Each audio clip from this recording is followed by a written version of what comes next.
It's good night. Hey lads. You know Amy, the daughter? Hi, sorry. Hi. I'm Acker, good man. Hey, Bonser. Sound. Good man. Ladies. Doing well? How are you?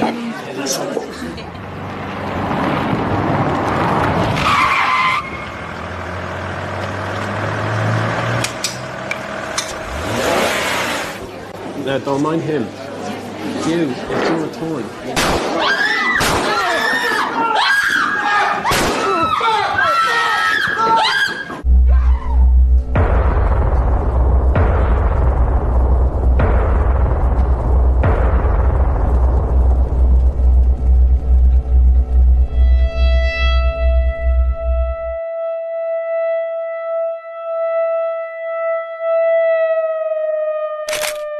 The assassination of Eamonn Dunne brought to an end the reign of one of Ireland's most enigmatic and intriguing gangland figures. Dunne had emerged seemingly from nowhere to become one of the godfathers of Irish crime. Rolly Cronin and another man were shot in the head. A man reputed to be responsible for the death of 17 people. Those who knew him paint a different picture to the cold-blooded killer in the media. So who was the real Eamonn Dunne? And how did a man who had no criminal record emerge fully formed to become Ireland's public enemy number one? Over 5% of Irish homicides are contract killings, and that figure is rising year on year. We've got one of the highest rates of gangland assassination in the developed world. What does that say of this country? To help me explore why Ireland has become a mecca for assassins, I'll be joined by forensic criminologist David Wilson. As a former prison governor and an academic, he has over 30 years' experience of the criminal underworld. Together we have identified 4 types of assassins operating in these islands. Novices, journeymen, dilettantes, and masters. Each has a unique set of characteristics and traits. In this series, we're going to try and delve into the mindset of the hitman and try and explain why Ireland has become one of the contract-killing centres of the planet.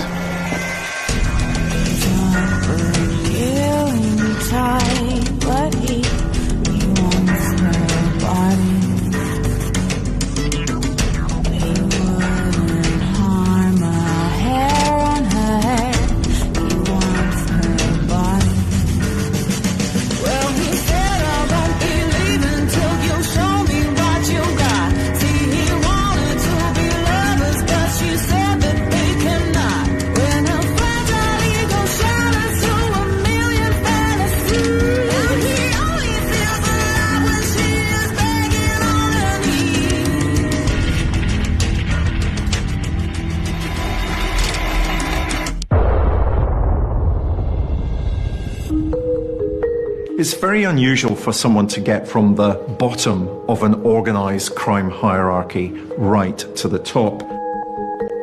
And if you're going to get right to the top, you're going to have to possess a number of personal skills and qualities. Above all, you've got to be determined and ruthless. You've got to be prepared to put your needs before everybody else's. But when you get to the top, that's not the end of your journey, because you're always going to be aware that there will be other people who'll be coming to get that top spot off you. And that leads inevitably to paranoia. Hi David, how are you?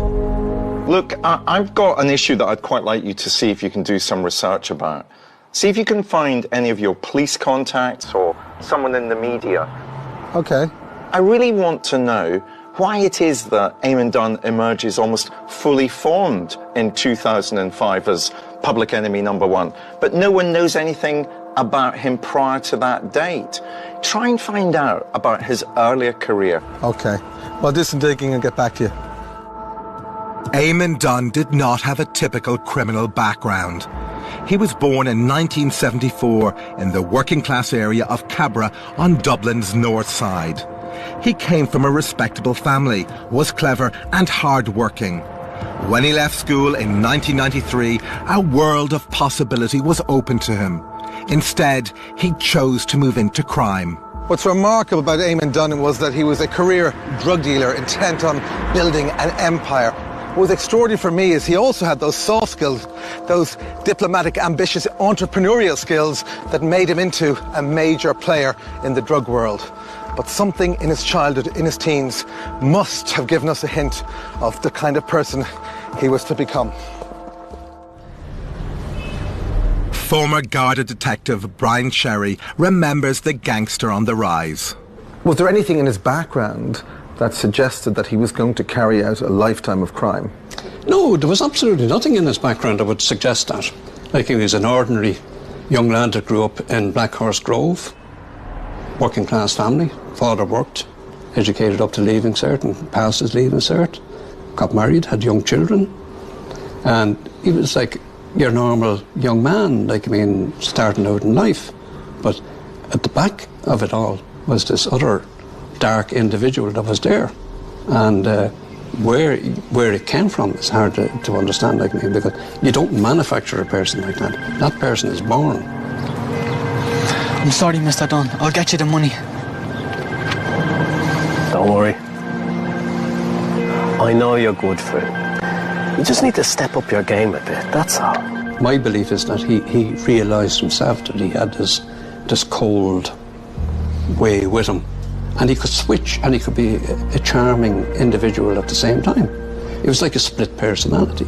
The guards, they got the stash. I don't want fucking excuses, you prick! I want you to get the money! Do you hear me?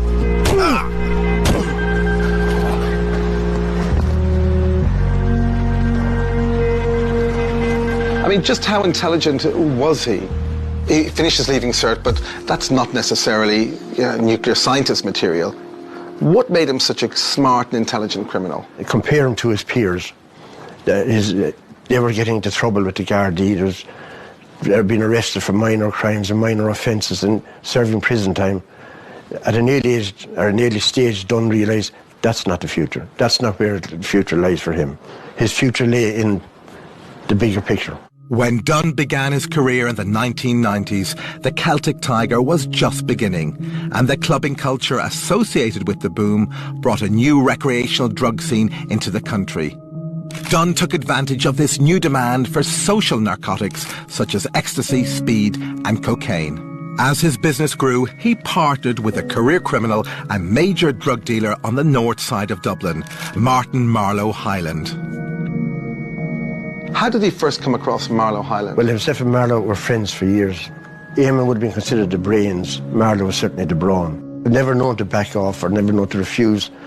If they're asked to do a punishment beating or something like that, they went at it with gusto, as they say. While I piece together a story that will help me to explain why Eamonn Dunne became such a feared gangland figure, David is trying to get inside the mind of Dunne to understand why he would choose a life of crime and violence.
Eamonn Dunne first came to the attention of the Gardaí would have been back in the late 90s.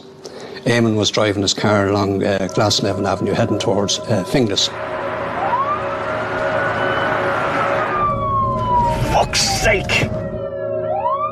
Why did you take a risk? You won't be able to fly under the radar now. Shut the fuck up. Do you hear me?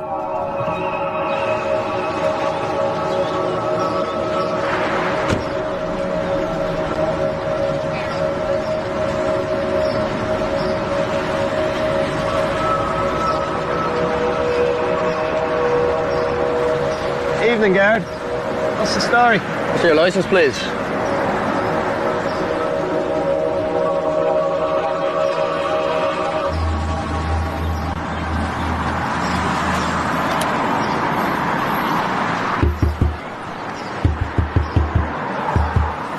Step out of the car, please, Mr. Dunne.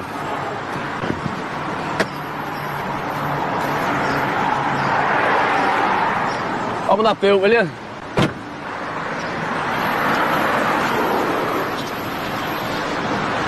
Just having a bit of fun, that's all. It's his birthday. Hands on the car, please. Eamonn Dunne, I'm arresting you under suspicion of false imprisonment. So was he convicted for that man in the boot incident? Many a criminal has been rescued by the guards and has refused to cooperate because of this unweird, this closed mouth syndrome. You instill fear into people so that they won't talk. And that's it. They won't talk because they're afraid of the consequences. You don't have to say anything we do say will be... Dunne was now firmly on the radar of the Garda Síochána. But other gangland figures were suddenly also becoming interested in the enigmatic criminal. For nearly a decade, Eamonn Dunne was able to hide his activities from the police.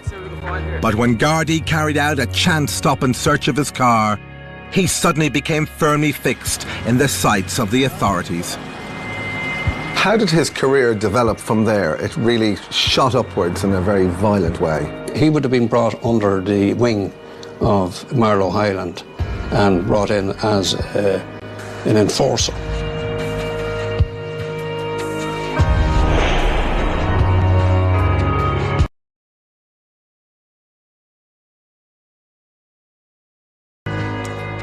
Alan Toll was Eamonn Dunne's barrister. He paints a very different picture of Dunne to the one described by the authorities. There are usually pre-convictions, previous criminal histories that one can look back to. But as far as Eamonn Dunne's concerned, he seems to emerge out of nowhere, fully formed as Ireland's public enemy number one. How do you explain that? I think what was the real dynamic in relation to Eamonn Dunne was that he was aligned with two people in particular. He was aligned not necessarily in person but by the media with Marlow Highland 1 and with a guy called Eamon Kelly 2. How are you, Mr. Kelly? Meet Eamon, the Don Dunne. So this is the infamous Eamonn Dunne. Hey, Mr. Kelly. Do you want a drink? Cheers.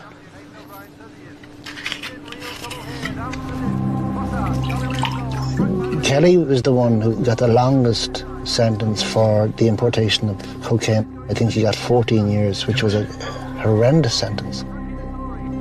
I never saw Eamon Kelly groom Eamonn Dunne in any particular way. But then again, I didn't see them all day, every day, so I don't know what went on. But Eamon Kelly had his own reputation.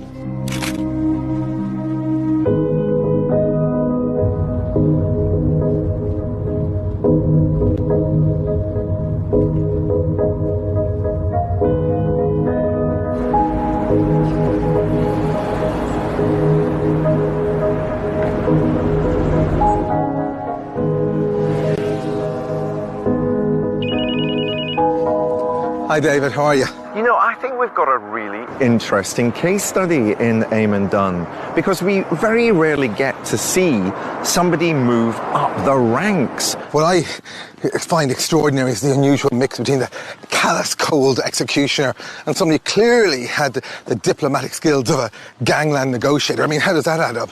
So maybe what we need to do is work out how he was able to become that successful as a criminal undertaker.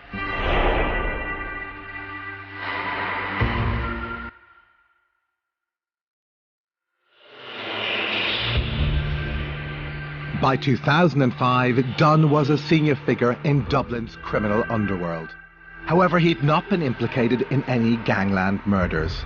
That changed in August of that year when convicted drug dealer Andrew Dillon disappeared in North County Dublin. The last person Dillon was seen with was Eamonn Dunne. All right, Chico. All right, Aaron. Don't look so worried. It's all forgotten.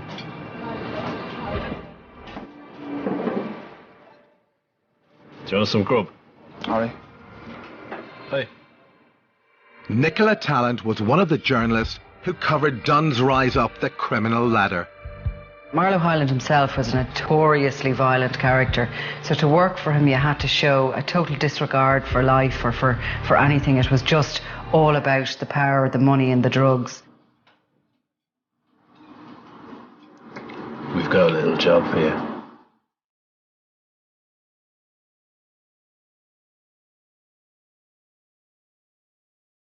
Eamonn Dunne was chosen for that very reason, that he was an incredibly violent person. He was willing to do absolutely anything. I'm sorry, please. And I'm not 100% sure it was money that motivated him. In some ways you think with Eamonn Dunne that it was the violence and the power that motivated him rather than actual cash. Please.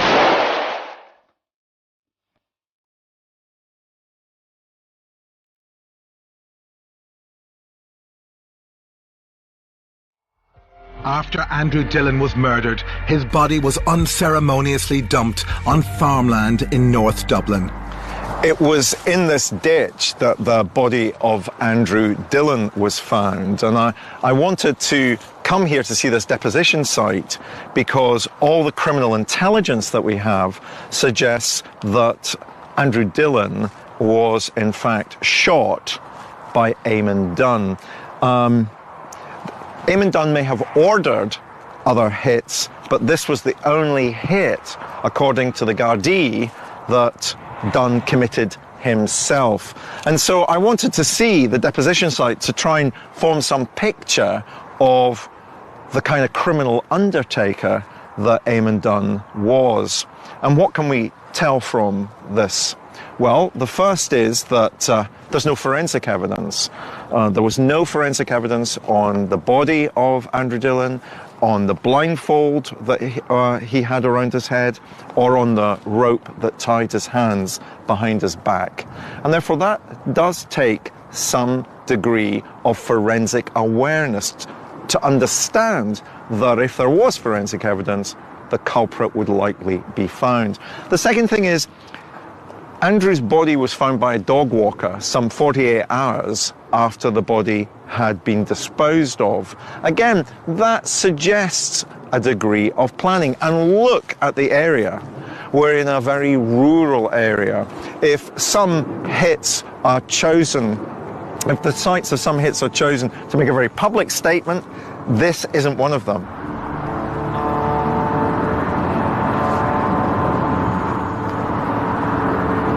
This statement is meant to suggest this man is capable of planning, is forensically aware.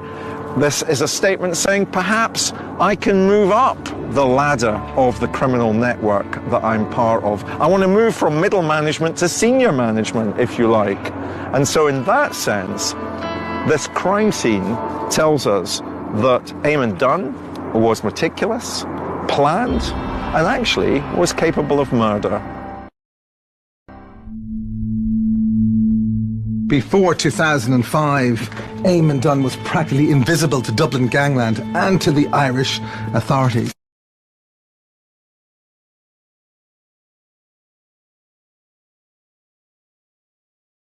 but within 2 years he was standing shoulder to shoulder with the giants of the Irish underworld. Who was responsible for his rise to infamy?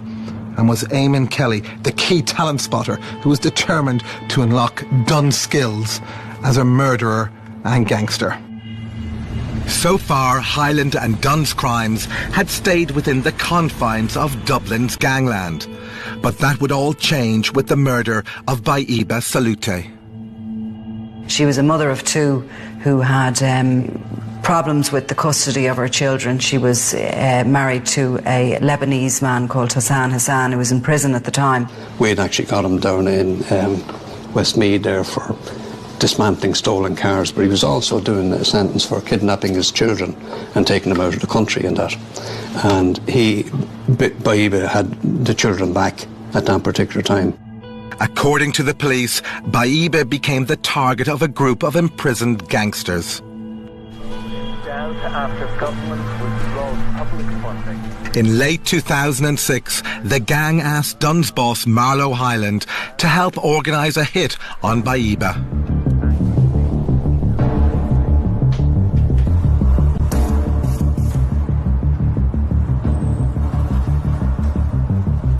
Is this a good idea, Marlo?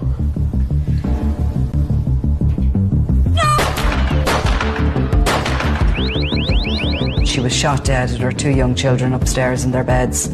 Horrifying murder, and she was an absolute innocent victim. She had nothing to do with crime. A massive Garda investigation was launched and several arrests were made, but no one has ever been charged with her killing. The murder of Baiba Salute turned the heat up on Marlo Hyland. The Gardaí launched Operation Oak, targeting Hyland and his gang. Before long, many of his associates were in prison or awaiting trial. I liked Eamonn. He was a nice chap. He wasn't those things that he is being painted by others to be. Did he deserve the level of treatment that he got? No, I mean, he didn't. Eamonn Dunne was an accused person. He was never a convicted person. And just because you're accused, it's not axiomatic that you're guilty of anything. Despite the pressure from the police and the constant reporting by the media, Dunne was never charged for any of the murders he was accused of orchestrating. In fact, he was often seen as a facilitator and peacemaker in North Dublin. You know, sometimes when communities get abandoned by the state, by the formal agents of law and order, it doesn't mean to say those communities themselves don't want law and order. They're not socially disorganized, they're merely differently organized.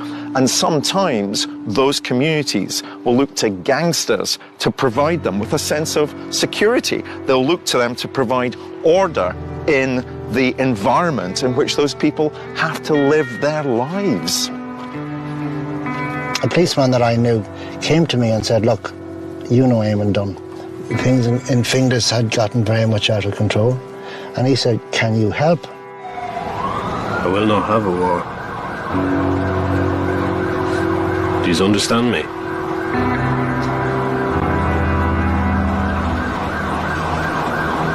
Yeah.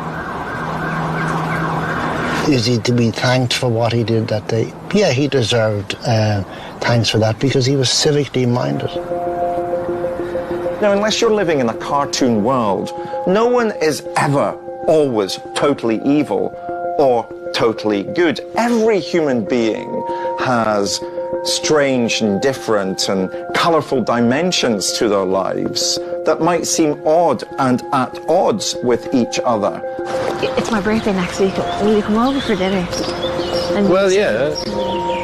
I've met serial killers who are very kind to their mothers. But, you know, at the end of the day, I think Alan's looking for proof beyond reasonable doubt.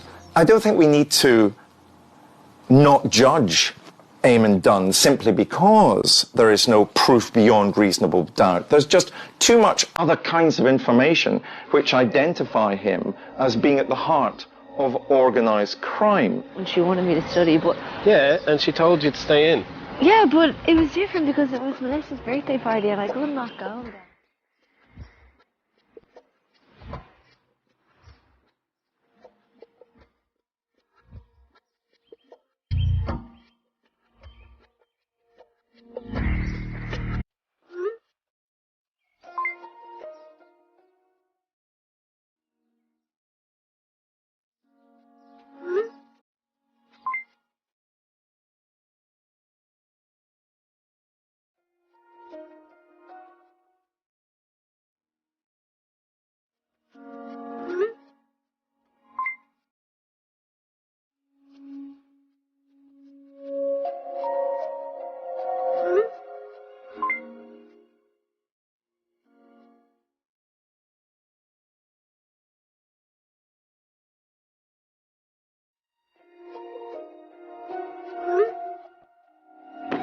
Marlowe Hyland was a marked man.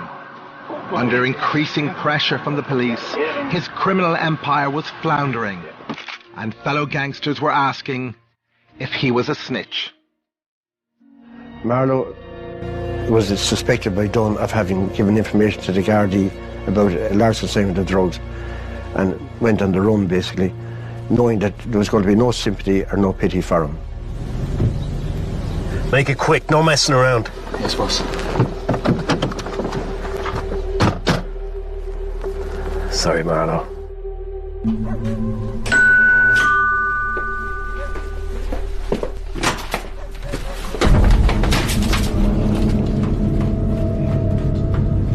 Do you really want to do this? After all, he was your friend.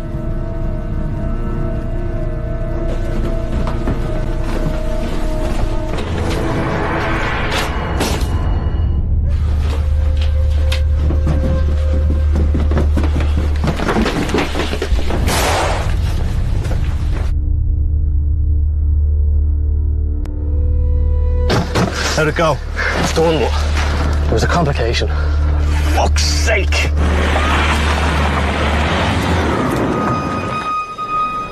Another score is settled in the murky, drug-fuelled underworld as crime boss Marlowe Hyland lived by the sword, and to die by the same means would not have been unexpected. However, the brutal murder of 20-year-old apprentice plumber Anthony Campbell signified a new low in the history of Irish crime. With his killing, the murderers had shown they had little regard for the lives of the innocent. Had to be done, Eamonn. Nothing we could do about it.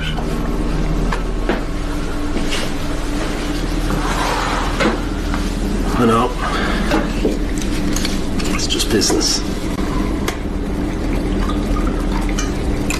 Eamonn Dunne was always the apprentice godfather, and it was only a matter of time before he'd take his opportunity to bring down his old associate Martin Hyland and finally take control of the Dublin drug scene. And he didn't care if innocents like Anthony Campbell became victims, casualties of his unique drug war. And over the next 5 years there'd be many more victims, innocent and otherwise.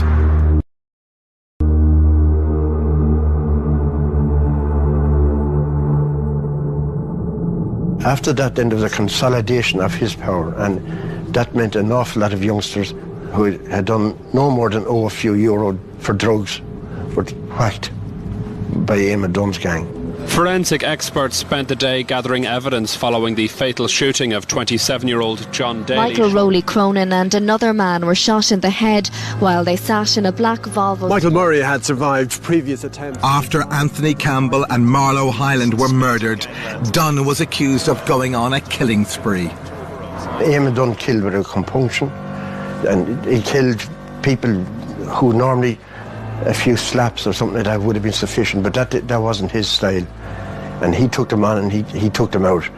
Ganglanders in general in Dublin City feared Eamonn Dunne, feared him personally because they were unsure am I his next target, but also feared him because of the heat he was bringing down on them with the Gardaí, with his activities. Emma Kelly is a criminologist who has studied crime and policing in Ireland and who understands Eamonn Dunne's motivation. How is Eamonn Dunne able to remain so far off the police's radar for such a long period of time? If you think about organised crime in terms of a business, because essentially that's what it is illegal business, and I turn to you and I ask you, name one of the CEOs of a multinational corporation, you probably wouldn't be able to do that. It's the same rule that applies to the criminal underworld. It is a faceless place to be unless a criminal chooses to lose the anonymity of that industry. Emma, some people would argue that Eamonn Dunne was never convicted of any violent crime. Should we accept the narrative, therefore, that he was clean in terms of that kind of offending? Well, in terms of conviction, it's a fact. You know, he was only ever convicted once. However, that doesn't necessarily mean he did or didn't commit these crimes. You get a conviction on the basis of sound evidence, so what was perhaps lacking in those cases was sound evidence. However, in terms of the fact that he was actually assassinated by his own people, would allude to the fact that perhaps actually he was committing these crimes and they were spiralling out of control. And what that did was it put a limelight on the criminal underworld. Dunne's somebody who uses the law to his own advantage. He'll fight court cases, he'll sue journalists. Is this a kind of new phenomenon for an Irish offender? No, it's actually a well-trodden path for criminals, especially in Ireland. So if you look at the 90s again, Martin Cahill, who was one of the most notorious criminals Ireland ever produced, very often practiced law to defend himself. I suppose one could say he was essentially sticking two fingers up at the judicial system and having a laugh at their expense. With Marlow Hyland dead, Eamonn Dunne was now public enemy number one. David connects with barrister Alan Toll to try and understand Dunne's state of mind in the aftermath of the murder of Marlow Hyland. Some of the things that were written about Eamonn were so far removed from reality as to be disproportionately stupid. He went to the High Court and sought to compel the state to prosecute him for the murders he was alleged to have committed. You know, he had these allegations hanging over him. He also had a target on his head. Alan, do you believe he shot and killed anyone? I don't think he had that ability. I genuinely don't. I know others I've met certainly did, without question. I mean, 17 dead people is a lot of dead people, no matter how you do the maths, isn't it? As his notoriety grew, Dunne came under increasing pressure from both the press and the authorities. There's Dunne. Let's see what little tow rag is up to today, shall we?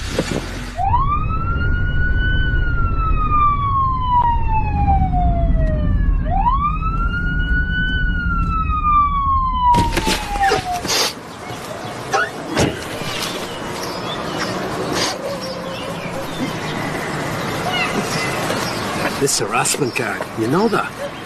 You've no unexpected passengers in the boot now, Eamon, have you? Get out, you know the truth. I've your number. Reporting you to the Ombudsman. Go ahead.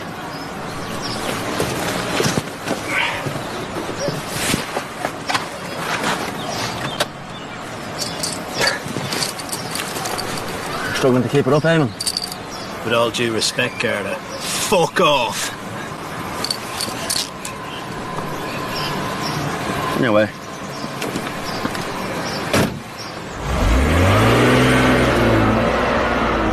He seemed to have an addiction, in a way, to violence and to killing, in the same way he seemed to have had an addiction to sex. He was dangerously in relationships with the women of well-known criminals.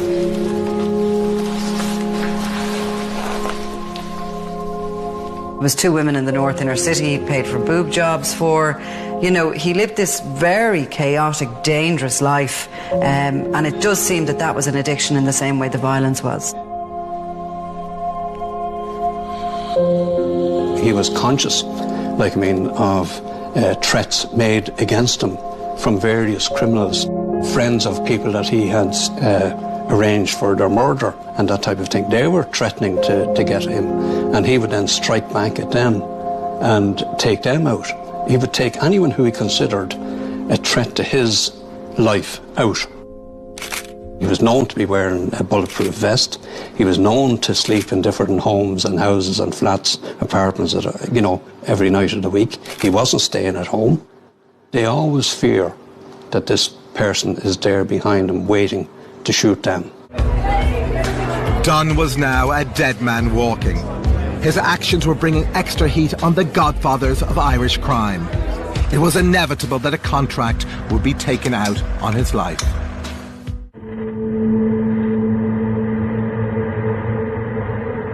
By 2010, Dunne's killing spree had brought too much attention on Ireland's crime bosses.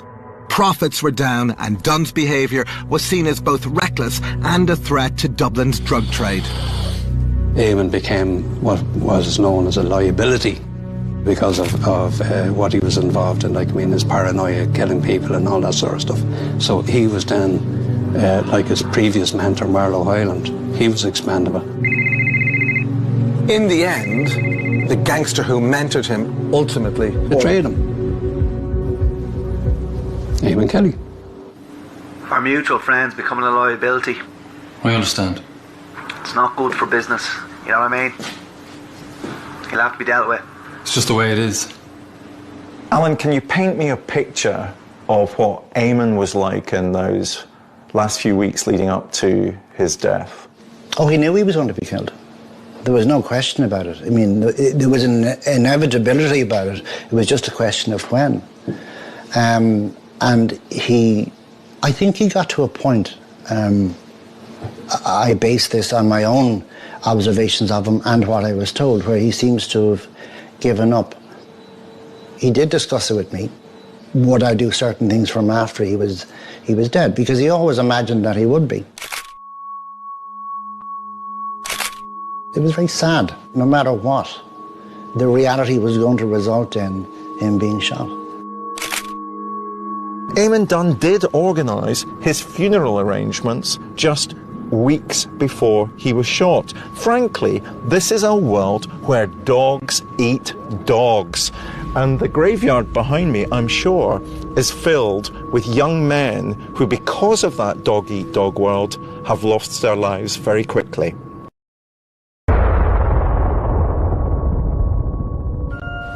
The hitmen in question, who had carried out quite a lot of reconnaissance on him, they'd watched him. Because he was so paranoid, he tended not to do anything in routine or routinely. So they watched him and they saw him visiting different women's houses, sometimes up to 4 of them a day.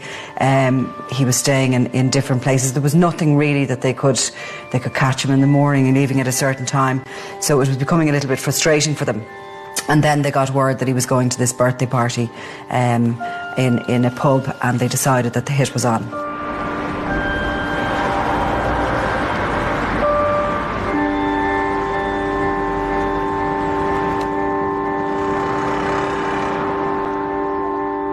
Why do you think he was so vulnerable and exposed on that night at that time? Familiarity breeds contempt. Like, I mean, he was in his own local. Hey lads, you know Amy the daughter? Yes, sorry, hi.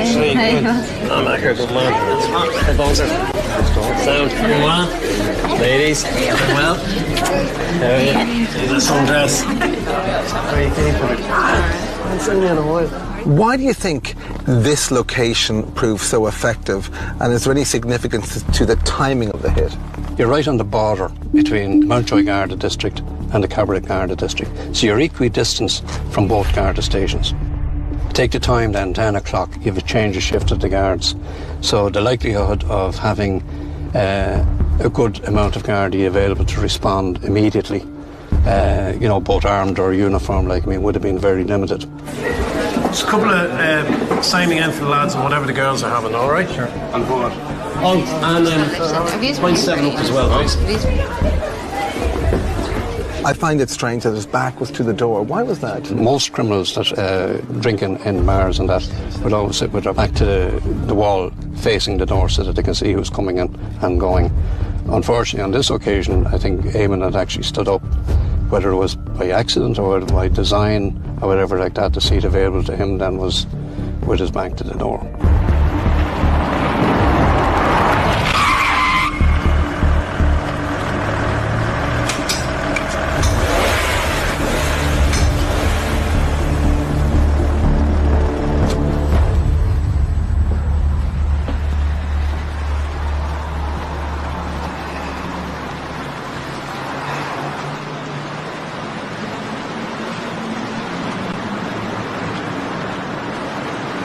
Imagine with me this space on the 23rd of April 2010. The pub is filled with people. There's a birthday party in full swing. A car has just pulled up outside the door. There are 3 men in the car. The driver stays in the car and 2 men get out. Put your hand in your pocket, would you? Yeah, unbelievable. Huh? Don't mind him. You. The first gunman stays by the door. The second gunman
the bar to find his target. He knows where he's sitting because there's been a spotter in the pub. That target is Eamonn Dunne. Eamonn Dunne is sitting about here. He's just ordered a round of drinks. A bar boy delivers the drinks. The gunman fires 2 bullets. They hit Eamonn Dunne. He struggles to his feet. He grabs hold of the bar boy almost as a human shield. Fucker! In the melee, the bar boy gets pushed to one side, and the gunman comes up behind Eamonn Dunne.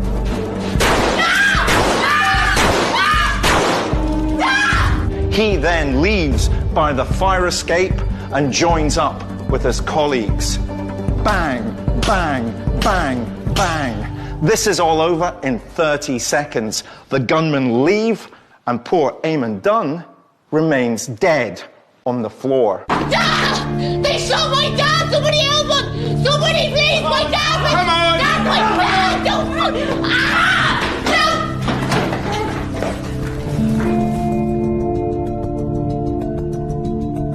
Help! Clearly it was a professionally organised hit, but there were 12 shots fired. Why was that? It was probably the message that assassins were sending out. And they were sending out the message that he was a man who thought he ruled Dublin, that we all lived in fear of. This is what happened. There was no one there who stood up to the mark to try and revenge his murder or anything like that. I think it was generally accepted, you know, with a certain degree of relief, actually, amongst the criminals, that he was gone. You and I have met people that we would label as evil. Absolutely. Was Eamonn Dunne evil? Certainly not. And did he have that capacity? I don't believe he did. I know others I've met certainly did, without question. I've met many over the years, and without hesitation, without equivocation, they would pull a trigger in a heartbeat and not care about the consequences. But Eamonn wasn't that person.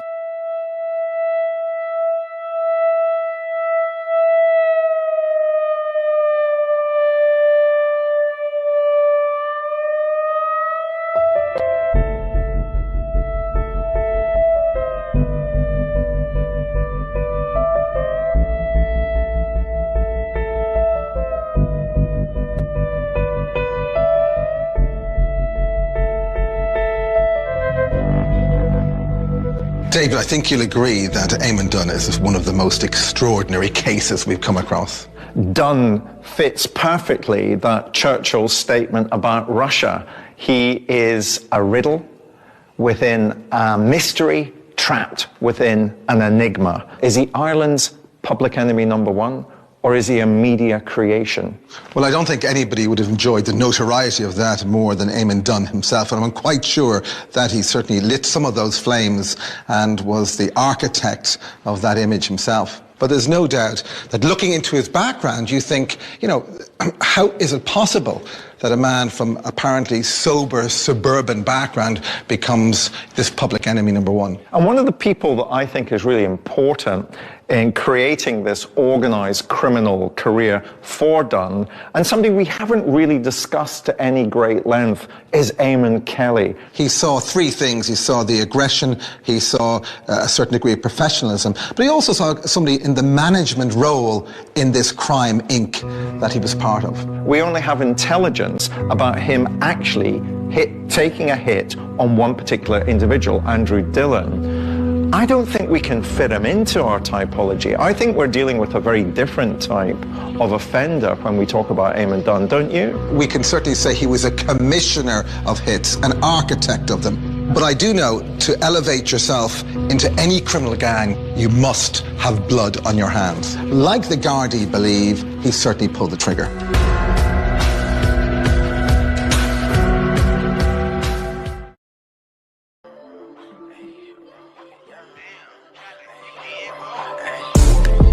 From the 9-1, switch that over, that's the young blonde. I was at the West Coast, now I'm in the East Coast. Saw you when